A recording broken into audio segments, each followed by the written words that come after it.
విజయం సాధించింది. స్ట్రాటజిక్గా మాత్రం ఇజ్రాయెల్ కూడా నష్టపోయింది.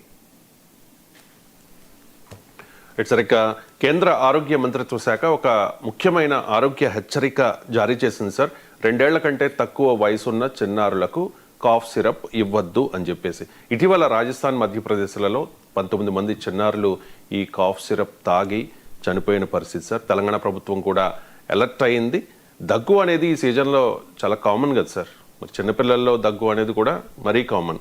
సో కాఫ్ సిరప్కు పిల్లలు చనిపోవడం ఏంటి? అంటే కాఫ్ సిరప్కు పిల్లలు చనిపోయారంటే రాంగ్ మీనింగ్ వస్తుంది. ఏ కాఫ్ సిరప్ అన్ని కాఫ్ సిరప్లు తాగినా పిల్లలు చనిపోతారని మీనింగ్ వస్తుంది. కోల్డ్ డ్రింక్ అనేటువంటి ఒక బ్రాండ్.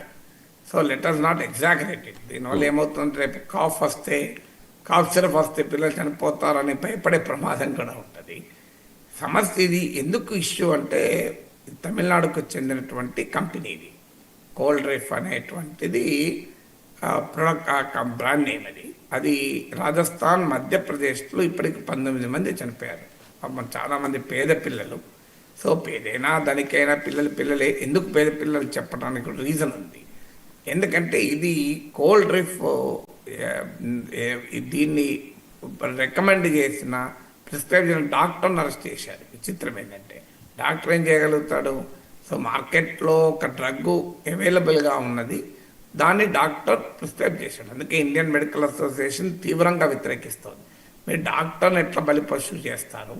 డాక్టర్కు మీరు మార్కెట్లో అవైలబుల్గా ఉన్న డ్రగ్ రెఫర్ చేశాడు. సో అందులో ఏమైనా కలుషితమైందా, కల్తీ జరిగిందా అని డాక్టర్కి ఎలా తెలుస్తుంది?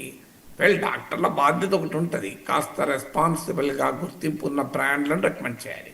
సమస్య ఏంటంటే గుర్తింపు ఇది కంపారిటివ్లీ మరి కాస్ట్ తక్కువ ఉండవచ్చు కూడా, ఎందుకంటే తెలియదు. మరి డాక్టర్ ఎందుకు రికమెండ్ చేశాడో తెలియదు. డాక్టర్లు డెఫినెట్గా కాస్త క్రెడిబుల్ బ్రాండ్స్ రికమెండ్ చేయాలి. డాక్టర్లు ఇప్పుడు ఖచ్చితంగా మెడికల్ రిప్రజెంటేటివ్స్ ఇన్సెంటివ్స్ ఆశపడి రికమెండ్ చేశారని కూడా చెప్పలేము. అంటే కాఫ్ సిరప్ ఎంత కాస్ట్ ఉంటుంది, ఏమంత ఉంటుంది కనుక. బట్ ఏదైనా డాక్టర్ కన్నా ముందు శిక్షించాల్సింది కంపెనీ ఒకటే కాదు. ఇప్పుడు కాఫ్ సిరప్ మనము ఆఫ్రికాకి ఎగుమతి చేస్తే అక్కడ కూడా పిల్లలు చనిపోయారు. తర్వాత కూడా మన ప్రభుత్వాలు నిద్రెందుకు పోతున్నాయి అనేది బాధ.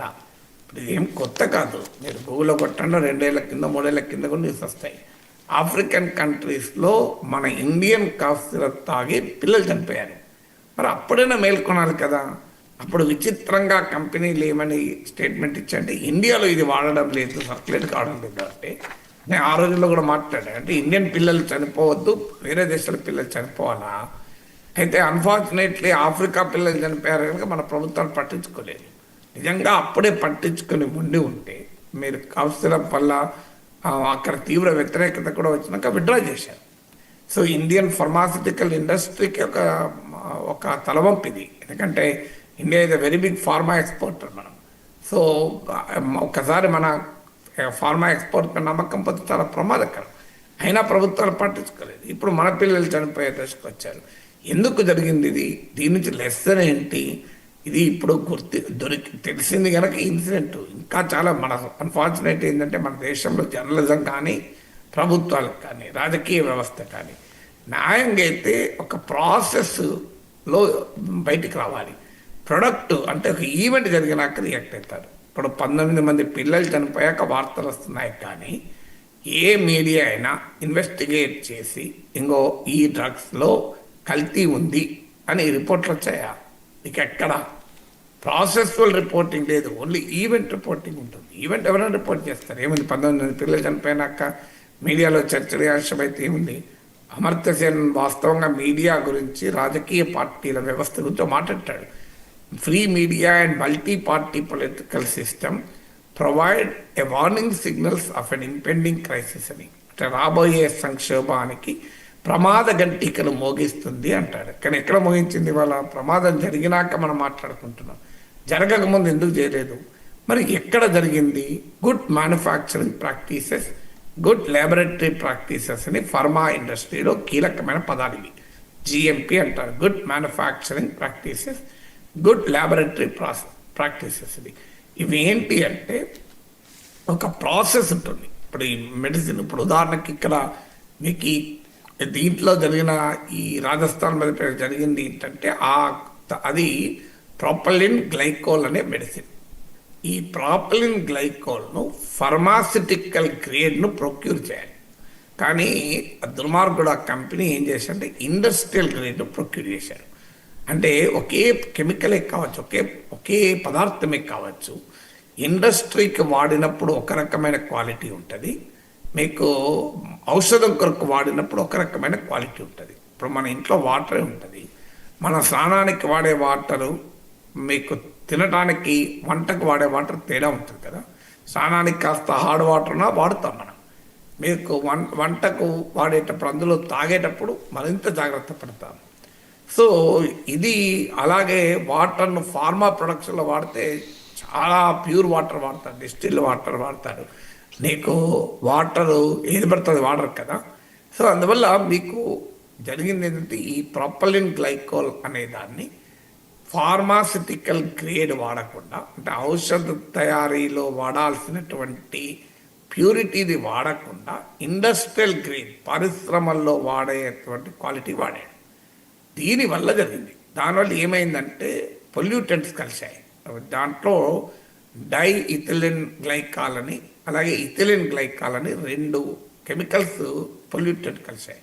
ప్రాపలిన్ గ్లైకాల్లో ఈ డై ఇథిలిన్ గ్లైకాల్ వల్ల డోసేజ్ ఎక్కువ ఉంది, 500% ఉంది పర్మిసిబుల్ లిమిట్. ఔషధ తయారీలో వాడాల్సిన స్థాయి కన్నా 500% ఎక్కువ ఉంది. ఇదేంటంటే ఈ డైఇథిలిన్ గ్లైకోల్ అండ్ ఈ ఇథిలిన్ గ్లైకోల్ ఏంటంటే ఇవి నెఫ్రోటాక్సిక్ సబ్స్టాన్సెస్ అంటారు. అంటే ఇవి కిడ్నీల పైన విషతుల్యమైన ప్రభావాన్ని చూపుతుంది. అంటే కిడ్నీలే కాదు, మీకు లివర్ను దెబ్బతీస్తుంది, నర్వస్ సిస్టమ్ని కూడా దెబ్బతీస్తుంది. ఇప్పుడు ఆ పిల్లల పాపం జరిగింది ఏంటంటే, ఒక మధ్యప్రదేశ్ చెందిన ఒక ఆటో డ్రైవర్ చెప్తున్నాడు, ఒక ఆటో నడుపుకున్నాడు, ఒక దగ్గు వస్తే దగ్గు కొరకు డాక్టర్ దగ్గరికి వెళితే ఇది ప్రిస్క్రైబ్ చేస్తే వాడడం వల్ల లివర్ దెబ్బతిని, కిడ్నీ దెబ్బతిని, నర్వస్ సిస్టమ్ దెబ్బతిని 3.5 లక్షలు ఖర్చు పెట్టి ఆటో కూడా అమ్ముకొని చేస్తే ఆఖరికి బిడ్డ బతకలే.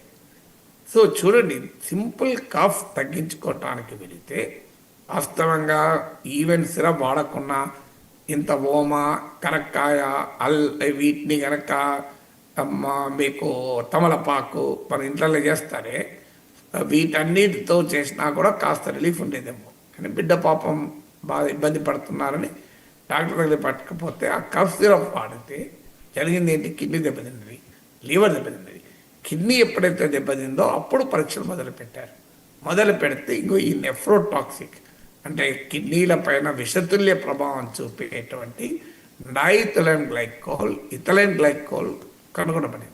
అంటే ఇది ఎట్లా స్టార్ట్ అయింది, ఎక్కడ స్టార్ట్ అయింది అంటే రా మెటీరియల్ ప్రొక్యూర్మెంట్లోనే సమస్య అయింది. రా మెటీరియల్ ప్రొక్యూర్మెంటే కాకుండా ఒక ఔషధం తయారయ్యేటప్పుడు గుడ్ మ్యానుఫ్యాక్చరింగ్ ప్రాక్టీసెస్ ఉండాలి. సో వాడు వాటర్ కూడా రొటీన్గా బయట దొరికే నీళ్ళే వాడిండట, అంత దుర్మార్గం. సో ఈవెన్ మీకు బయట నుంచి ఎయిర్ రాకూడదు, ఇష్టం వచ్చినట్టు ఎయిర్ వచ్చేటట్టు పెట్టు అన్నమాట. ఒక రకంగా మన గ్యాస్ స్టవ్ల మీద మ్యానుఫ్యాక్చర్ చేశాడు. దానివల్ల ఎందుకు చేస్తాడు ఇది అంటే గ్రీడీ. ఒకటి ప్రైస్ రేట్ మార్కెట్లో పోటీ ఇతర కఫ్ సిరప్ల కన్నా తక్కువ రేట్ ఉండాలని, రెండవది ఎక్కువ లాభాలు సంపాదించాలి. ఈ ప్రాసెస్లో బిడ్డల ప్రాణాలను తీసింది కంపెనీ. సో ఇది ఒక్కటే కాదు, ఇండియాలో ఇది ఒక పెద్ద ఛాలెంజ్. ఫార్మా ఇండస్ట్రీలో డ్రగ్ క్వాలిటీ అనేది ఒక పెద్ద సమస్య. సో డ్రగ్ క్వాలిటీ బాగా లేకపోతే నీకు సమస్య పరిష్కారం కాకుండా కొత్త రకాల సమస్యలకు దారితీస్తుంది. ఎందుకంటే ఎనీ డ్రగ్ ఇది కెమికల్, అది బాడీలో ఇంటెండెడ్ పాజిటివ్ ఎఫెక్టే కాదు, నెగిటివ్ ఎఫెక్ట్స్ కూడా ఉంటాయి కదా. సో అన్ఫార్చునేట్లీ ఆ గుడ్ మ్యానుఫ్యాక్చరింగ్ ప్రాక్టీసెస్ పాటించకపోవడం వల్ల, గుడ్ ల్యాబొరేటరీ ప్రాక్టీసెస్ పాటించకపోవడం వల్ల జరిగింది. ఇదేదో ఒక్క కంపెనీ ఒక్క కఫ్సిర సమస్య కాదు. ఇది మన ఇండియాలో ఫార్మా ఇండస్ట్రీలో దెబ్బతింటున్న రెగ్యులేషన్కి ఇది ఒక ఉదాహరణ. ఫార్మా ఇండస్ట్రీలో పెరుగుతున్న ఆ కరప్షన్కి ఒక ఇండికేషన్. అన్ఫార్చునేట్లీ ఇన్సిడెంట్ జరిగినాక రియాక్ట్ అవుతాం. మీకు 2-3 ఇయర్స్ క్రితం ఆఫ్రికాలో బిడ్డలు చనిపోయినప్పుడే కనుక రియాక్ట్ అయ్యి ఉంటే ఇవాళ ఈ 19 మంది బిడ్డలు చనిపోయేవారు కాదు. Criminal negligence on the part of the government. So ఎక్కడికక్కడికి అవినీతిలో కూరుకుపోయి ఉంటారు. సో టెస్ట్ చేసేవాడు ఉండడు. సో నిరంతరం టెస్ట్ జరుగుతుండాలి. ర్యాండమ్గా మీకు కొన్ని బ్యాచెస్ ఆఫ్ మెడిసిన్స్ తీసుకొని పరీక్షలు జరుపుతూనే ఉండాలి.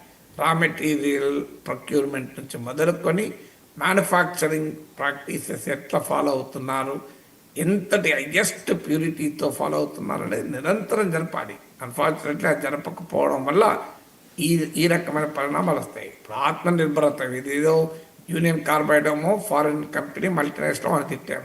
ఇది ఆత్మనిర్భరత, మన దేశంలో మేక్ ఇన్ ఇండియాలో భాగంగా మనం డెవలప్ చేసుకున్నాం.